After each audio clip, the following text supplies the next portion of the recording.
यदि हम किसी भी काम में यदि भय लगेगा तो वह काम व्यक्ति नहीं कर पाएगा। रसेल वाइपर जो बेहद ही खतरनाक होता है, थोड़ा सा उनके बारे में विस्तार से भी बोल दीजिए। रसेल वाइपर अजगर की तरह दिखने में होता है और उसमें चीता नमस्कार, चीता जोहार। आप देख रहे हैं एपी न्यूज़ इंडिया।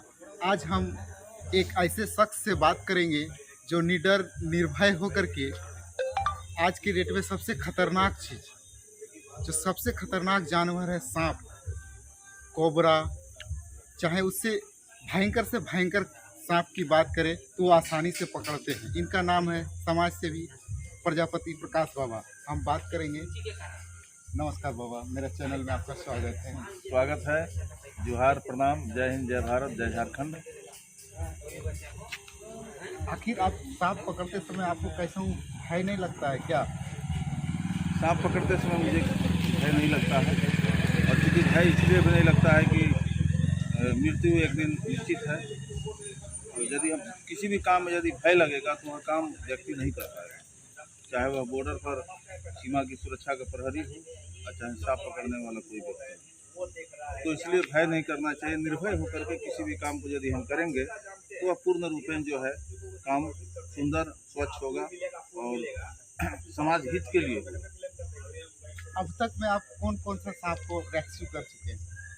अभी तक हमारे द्वारा रसेल वाइपर जो बेहद ही खतरनाक होता है, थोड़ा सा उनके बारे में विस्तार से भी बोल दीजिए। रसेल वाइपर अजगर की तरह दिखने में होता है और उसमें चीता चीता दाग होता है। ज़्यादा से ज़्यादा 1.5 फुट से 2 फुट का वह सांप होता है और काफ़ी मोटा होता है।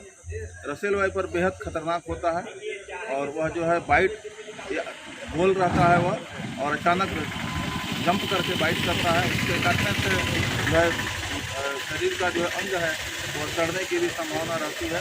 इसलिए जब भी सांप काटे, कोई भी सांप, तो आपको तुरंत जो है स्वास्थ्य केंद्र, नज़दीकी स्वास्थ्य केंद्र जाना चाहिए और वहाँ जो है चिकित्सक से परामर्श लेकर उनके द्वारा जो भी उसका इंजेक्शन हो उसको लगाना चाहिए। क्योंकि सांप में 2 प्रकार का जहर होता है।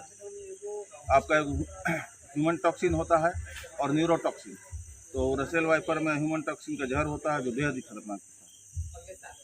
अच्छा, सांप काटता है तो आमतौर पे आम आदमी बहुत ज़्यादा घबरा जाते हैं कि अब हम बचेंगे कि नहीं बचेंगे। इस बारे में क्योंकि आपसे हम इसलिए ये राय जानना चाहते हैं क्योंकि आप सांप को रेस्क्यू करते हैं, आपको नॉलेज है कि सांप काटने से कौन सा सांप काटने से ज़्यादा जहर है, कौन सा कम है, क्या ऐसा कुछ होता है क्या? जैसे कि सांप जब बाइट करता है, तो जैसे कि बाइट किया और अचानक हम हाथ झाड़ दिए, तो हो सकता है कि 45 ml तक जहर छोड़ा हो।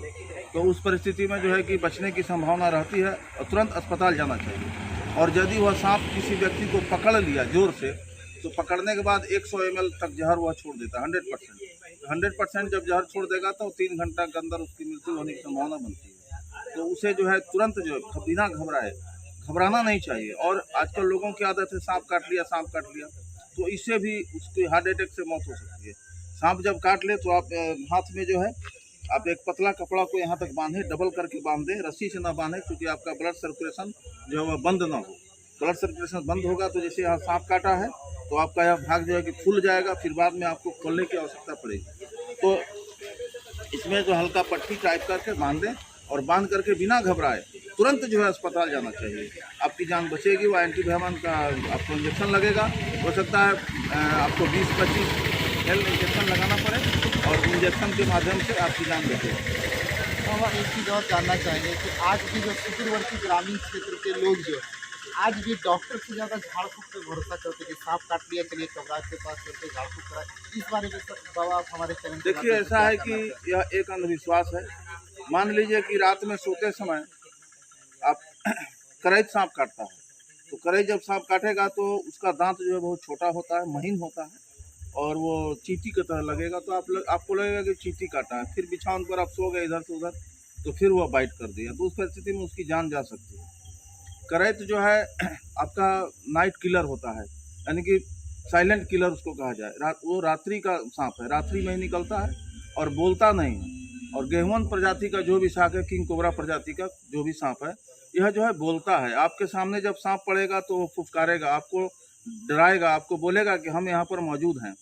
तो ऐसे सांप से जो है तो घबराना नहीं, आप रेस्क्यूअर को बुलाएं और हम रेस्क्यू करेंगे उसका। और क्या सवाल बोले? ग्रामीण क्षेत्र में आप भी ग्रामीण क्षेत्र में जो है जैसे होता है कि 750 प्रजाति का हमारे भारत देश में सांप पाया जाता है। इसमें से कोबरा प्रजाति, आपका रसेल वाइपर और करैत, कॉमन करैत और अहिराज, ये जो है बहुत ही बेहद जहरीला सांप है। तो जब ये सांप काट लेगा जहरीला सांप, तो आपको झाड़ फूंक करने से उसका जहर नहीं उतरता है। जो बिना जहर वाला सांप यदि काटा, उसको लोग क्या करते हैं कि झाड़ फूंक करके उतार देते हैं और वहाँ भीड़ लग जाती है कि हाँ सांप काटा तो विष उतर गया। ऐसा नहीं है, यह एक कोरा अंधविश्वास है। सांप के काटने से जिस प्रकार हम सुई लेते हैं और नर्व्स के द्वारा पूरे शरीर में हमारा उस सुई का दवा का असर होता है, उसी प्रकार से सांप का भी जहर, सांप यदि बाइट करता है तो उसका जहर हमारे शरीर में पूर्ण रूपेण जो है कि नर्व्स के माध्यम से यानी नस के माध्यम से वो हमारे शरीर में प्रवाहित होता है और आपके साथ साथ ब्लड भी चल रहा है। तो उस परिस्थिति में कोई भी झाड़ने वाला जो है वह कैसे आपको झाड़ करके और बाहर निकालेगा।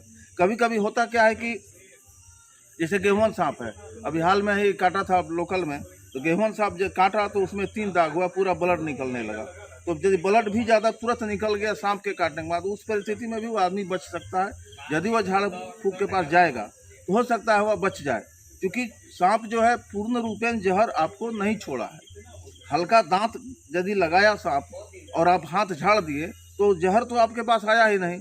अब हल्ला हो गया कि सांप काट लिया, कोबरा काट लिया, गेहूं काट लिया, तो उस परिस्थिति में वो झड़वैया के पास जाएगा तो झड़वैया उसको झाड़ करके बोलेगा कि हाँ उतर गया। वास्तविक में क्या था कि सांप उसको नहीं काटा था। तो आप समझ सकते हैं कि जो सांप में जहर नहीं होता या सांप सिर्फ दांत लगा के छोड़ देता है, उस सांप को झाड़ फूक के यहाँ जाता है पब्लिक और उसको ठीक हो जाता है, तो उनका विश्वास हो जाता है कि ये झाड़ फूक के द्वारा ठीक होता है, लेकिन ऐसा नहीं है। आपको अगर सांप काटे तो आप डॉक्टर के पास जाएं, ना कि झाड़ फूक के पास जाएं। नमस्कार, जोहार।